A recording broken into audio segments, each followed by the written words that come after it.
चींटी और हाथी। रानी चींटी बहुत ही मेहनती, सभी चींटियां रानी चींटी की बात को मानती थी और मिलजुल कर अपना घर बना रही थी।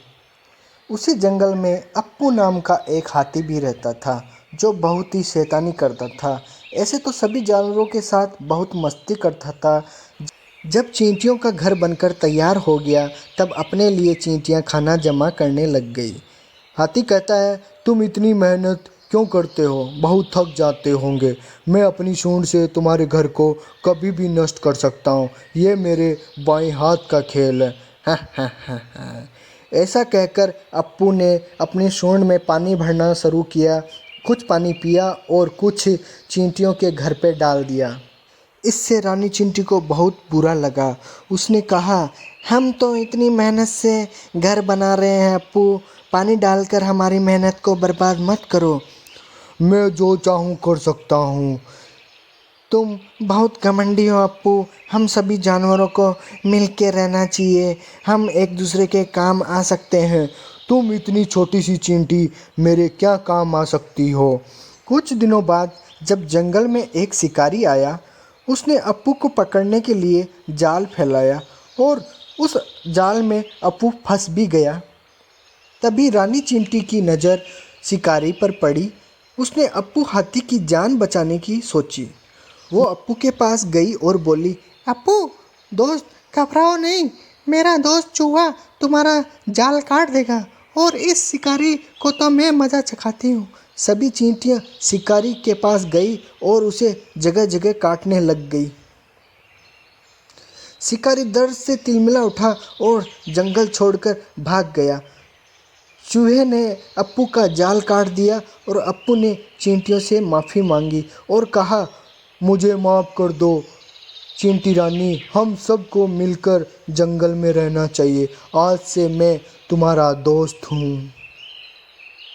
एक घने जंगल में एक पेड़ पर कालू कौवा अपना घोंसला बनाकर रहता था। उसी पेड़ के नीचे एक सांप का बिल भी था। एक दिन कालू भोजन की तलाश में गया तो पीछे से सांप उसके अंडों को खा लिया। जब कौवा वापस अपने घोंसले में आया तो अपने अंडों को ना पाकर बहुत उदास हो गया। कौवे को सांप पर शक भी हुआ और उसने सांप को पूछा, भाई साहब, क्या तुमने किसी को मेरे घोंसले की तरफ आते हुए देखा? किसी ने मेरे अंडों को खा लिया है। सांप बोलता है, नहीं, मैंने तो किसी को आते हुए नहीं देखा। पता नहीं तुम्हारे अंडे को किसने खा लिया। कुछ समय बाद फिर से ऐसा ही हुआ, पर इस बार कौवे ने सांप को अपने अंडे खाते हुए पकड़ लिया। कौवा, अच्छा, अब समझ में आया, तुम ही मेरे अंडे को खा जाते थे। मुझे तुम पर पहले से ही शक था। तुम्हारी इतनी हिम्मत कैसे हुई मेरे अंडे को खाने की? सांप बोलता है, मुझे भूख लगी थी इसलिए मैं तुम्हारे अंडे को खा लिया। तुम मेरा कुछ भी बिगाड़ नहीं सकती। इतना कहकर सांप अपने बिल में चला गया। कालू बहुत उदास हो गया और उसने सांप से बदला लेने की सोची। फिर वह उड़ता हुआ राजा के महल की तरफ चला गया। तभी उसकी नज़र महारानी पर पड़ी जो तालाब में स्नान कर रही थी। महारानी के कीमती जेवर तालाब के किनारे पड़े थे जिनकी निगरानी उनके सिपाही कर रहे थे। कालू कौवे को एक उपाय सूझा।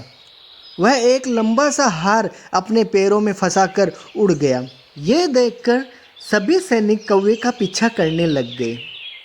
कालू ने चालाकी से उस हार को सांप के बिल में डाल दिया। जब सैनिकों ने बिल में डंडा मारा तब बाहर निकला सांप जिसके गले में महारानी का हार था। सैनिकों ने पीट पीट कर सांप को जान से मार दिया और हार ले लिया। इसी तरह कालू ने अपना बदला ले लिया।